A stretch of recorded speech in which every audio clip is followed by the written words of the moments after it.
So, Stephen, what are authorities saying about security tonight?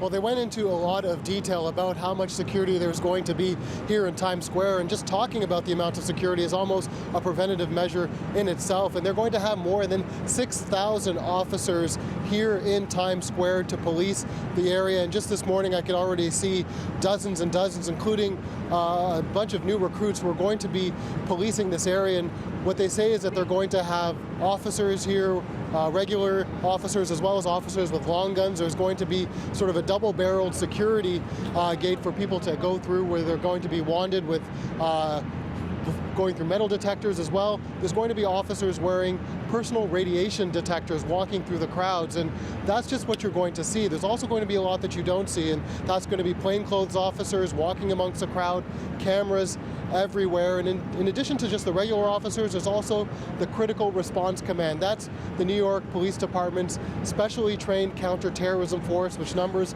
over 500, specially trained, specially equipped, designed to counter all of the fears that have been arisen after San Bernardino and the attacks in Paris.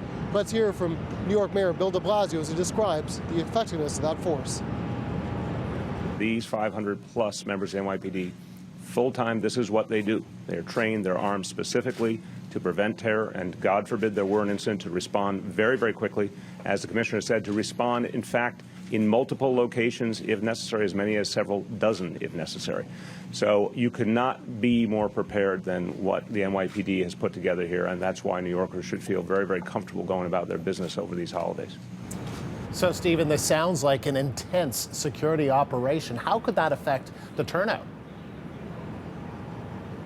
Well, so far it doesn't appear that it is for some people, because even as I arrived this morning, there were already people lined up to go in, and just behind me is the first entrance to sort of the front row, so to speak, to see the ball drop. And people were lined up going through the security check and realizing that they have to leave their backpacks. They can't bring bottles and food into the area. So people here are from around the world. They're coming, they want to celebrate. And as you mentioned off the top, more than 1 million people are expected to be in this square. And New York officials point out that, you know, as much as there are security threats and there are threats around the world, they've already had some pretty big events in New York in the last couple of months, including the Macy's Day Thanksgiving Parade, as well as the Christmas tree lighting in Rockefeller Center, and those went off without a hitch. And so while they are being prepared, they say they have not received any credible threats for tonight. So they're telling people to stay safe, keep their eyes open, but to come down and have a good time.